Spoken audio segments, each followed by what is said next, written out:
Hello guys and welcome back to our channel. So this is the Cooperative Code of the Philippines series based from the Republic Act number 9520 or the Philippine Cooperative Code of 2008. So before we move on, please subscribe to our channel for more videos. So makikita nyo dito, meron po tayo mga different chapters sa ating series na ito. So we have first the general concepts and principles. Pangalawa, we have the organization and registration. Pangatlo, we have membership. Next, we have administration. Next, responsibilities, rights, and privileges of a cooperative. Pang-anim, insolvency and dissolution of a cooperative. Pang-pito, capital, property, and funds. And lastly, the allocation and distribution of net profits or surplus. Okay? So, tayo po ay mag-uumpisa sa first chapter, which is the general concepts and principles of a cooperative. So, let's move on. So, under sa chapter na ito, i-define muna natin kung ano nga ba ang ibig sabihin ng cooperative. So, ano nga ba ang ibig sabihin ng cooperatives? So, based sa ating Philippine Cooperative Code, Article 3, a cooperative is an autonomous and duly registered association of persons with a common bond of interest who have voluntarily joined together to achieve their social, economic, and cultural needs and aspirations by making equitable contributions to the capital required, patronizing their products and services, and accepting a fair share of the risks and benefits of the undertaking in accordance with universally accepted cooperative principles. Okay. So, kung maalala nyo, ang cooperatives po ay nagfo-fall under the law on business organizations kapag tinignan po natin ang CPA curriculum or 'di ba accountancy curriculum. So ayan, ang cooperative halos parehas siya when it comes to a corporation. However, medyo nagkakalayo sila in terms of ano ba yung talagang main purpose, okay? And ano ba talaga yung kumbaga, actually more on pag titignan mo talaga yung structure, mas more on siya, non-stock corporation siya. Dahil later on, malalaman natin na ang tawag sa kanilang mga or yung mga people or mga persons na nagko-compose sa isang cooperative ay mga members. Okay? At wala pong concept dito ng stock. Although meron ding concept dito ng parang profit, pero ang tawag natin dito ay surplus. Okay? So actually makikita nyo yung surplus dito sa later on sa pagpaputuloy ng ating series. Okay? Nandito rin yung concept wherein yung cooperative po ay isang autonomous or kumbaga juridical person din po siya. Okay? Autonomous siya, ibig sabihin meron po siyang sariling decision, okay? And kaya niyang parang kumbaga mag-sustain ng decision for certain instances. Okay?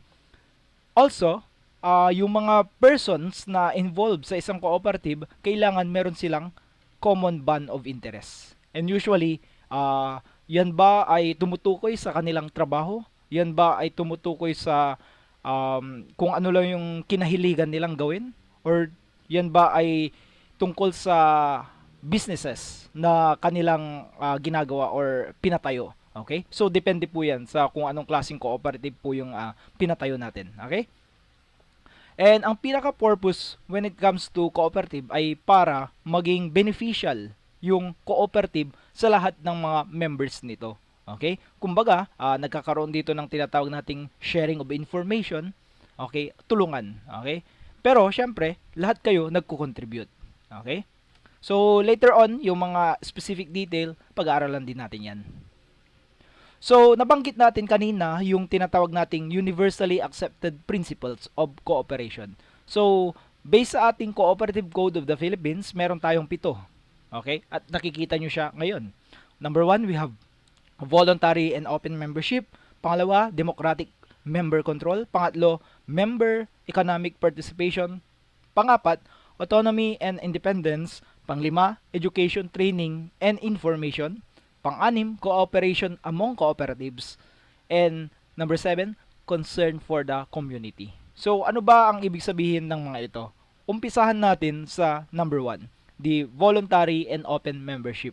So, sinasabi sa specific principle na ito na cooperatives are voluntary organizations and they are open to all persons able to use their services and willing to accept the responsibilities of membership without gender, social, racial, cultural, and political or religious discrimination. So malinaw na malinaw, open po ito sa lahat as long as you will share a common bond of interest, di ba? Next, principle. So we have democrative member control. So cooperatives are democratic organizations that are controlled by their members who actively participate in setting their policies and making decisions. Men and women serving as elected representatives, directors, or officers are accountable to the membership. In primary cooperatives, members have equal voting rights of one member is to one vote.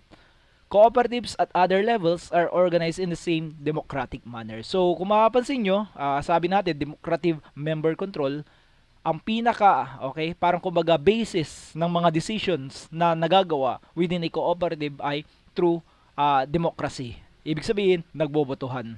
Okay? So, gaya rin ito ng corporation, pero in a corporation kasi medyo iba po yun. Okay, especially kapag pinag-uusapan natin ay isang stock corporation wherein nakadepende yung pwede mong iboto sa number of stocks na meron ka. Pero dito, walang ganun. Okay, dahil 1:1 ang voting dito. Ibig sabihin, kung mag-isa mo lang, isa kang member, okay, meron kang isang boto. Okay, for each position.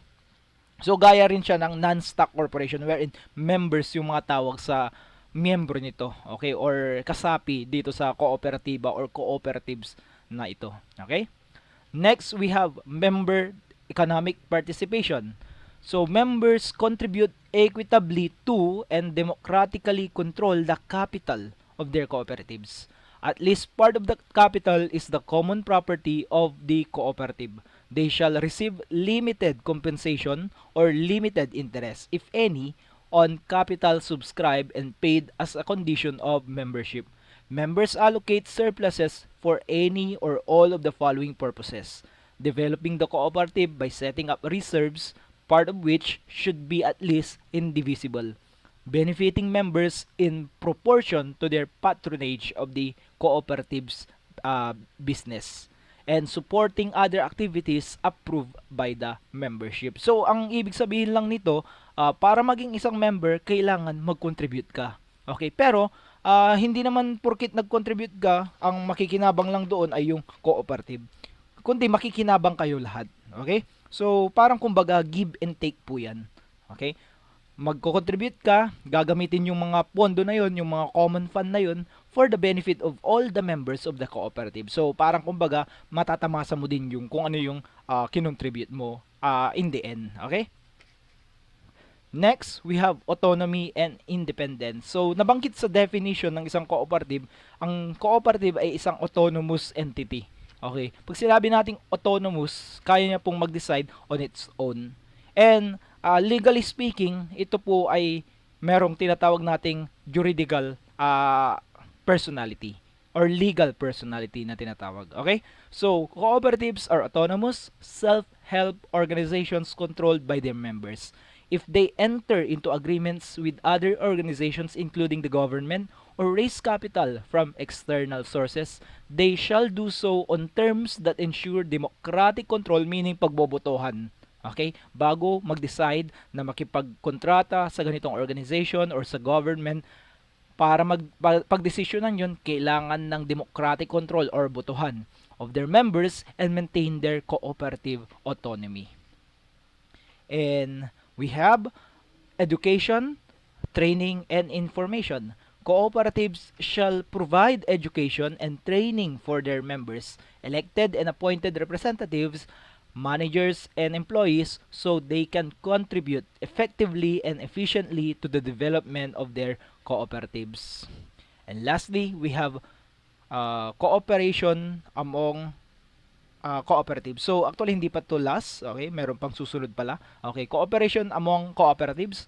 So, cooperatives serve their members most effectively and strengthen the cooperative movement by working together through local, national, regional, and international structures. So, meaning, every time na meron tayong mga event, for example, yung cooperative, so kailangan natin mag-cooperate as a member. And we have the responsibility to do so as being a member of the cooperative.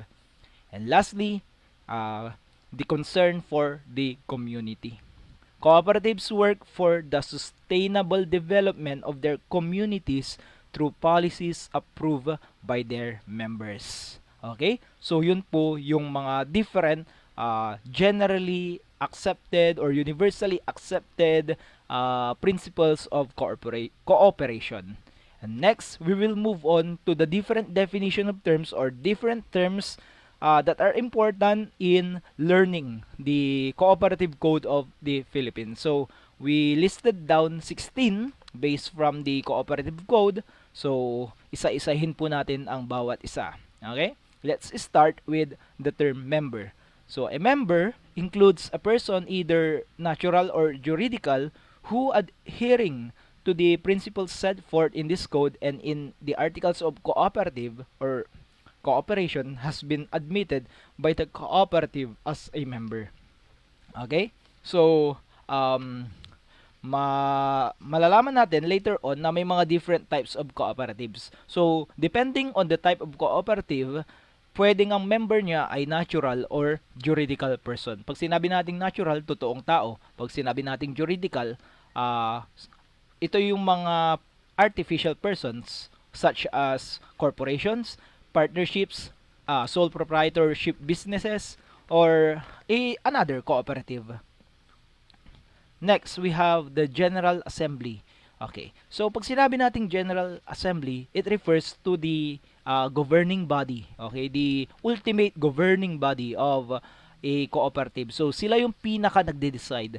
So, sabi dito, General Assembly shall mean the full membership. So, lahat ng members of a cooperative duly assembled for the purpose of exercising all the rights and performing all the obligations pertaining to cooperatives as provided by this code, its articles of cooperation, and the bylaws, provided that for cooperatives with numerous and dispersed membership, the General Assembly may be composed of delegates elected by each sector, chapter, or district of the cooperative in accordance with the rules and regulations of the Cooperative Development Authority. Okay, so general rule, kapag tinutukoy natin General Assembly, we refer to the full membership. Okay? Pero may mga instances na, yun nga, medyo mahirap, okay? Hagilapin lahat ng members ng isang cooperative. Okay? Next, we have the Board of Directors. So, shall mean the body entrusted with the management of the affairs of the cooperative under its articles of cooperation and bylaws. Next, we have a committee. What is a committee? It shall refer to any body entrusted with specific functions and responsibilities under the bylaws or resolution of the General Assembly or of the Board of Directors. So kung maalala nyo, sa corporation meron tayong tinatawag na executive committee na sila na yung nagde-decide in case na hindi tayo makakuha ng quorum, di ba? Hindi tayo maka-achieve ng quorum sa ating Board of Directors, okay? Pero aside from executive committee, may mga different committees pa tayo such as audit committee and etc., okay, na pwedeng itayo or 'di ba, i-establish sa isang cooperative. Okay? So next we have the Articles of Cooperation. It means the Articles of Cooperation that is registered under the code or the Cooperative Code, and it includes a registered amendment. Also, it includes the registered amendment thereof. Okay? So gaya ng Articles of Incorporation, we also have Articles of Incorporation of Cooperation. Okay? For cooperatives. So, nandito yung mga very important details with regards to cooperatives. So, later on, pag-aaralan din natin yung mga contents ng Articles of Cooperation. Next, we have the bylaws. So, may mga certain things na hindi mababanggit sa Articles of Incorporation at pwedeng i-provide siya under the bylaws. Okay? So, later on, pag-aaralan din natin yan in details, yung mga bylaws. So it means the bylaws registered under this code and includes any registered amendment thereof. Okay? So sakop whether it's amendment or the initial bylaw na na-file natin sa CDA or Cooperative Development Authority. Next, number 7, registration. When we say registration, it means the Operative Act granting the juridical personality to a proposed cooperative and is evidenced by a certificate of registration. So, gaya po ng registration ng isang corporation, okay, nakaka-acquire din ang ating cooperative code or cooperative under the cooperative code ng juridical personality upon um, successful registration wherein siya po ay na-issuehan ng tinatawag nating Certificate of Registration. Next, number 8, we have the Cooperative Development Authority or we will refer it as authority.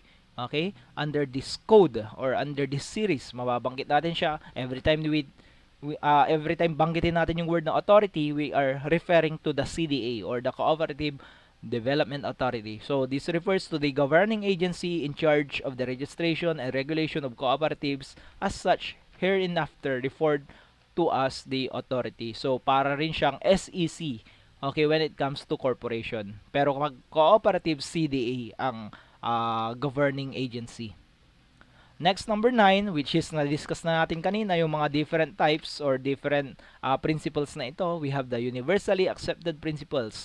Means that body of cooperative principles adhered to worldwide by cooperatives. So, hindi lang po sa Philippines ito sinusundan, kundi pati sa buong mundo.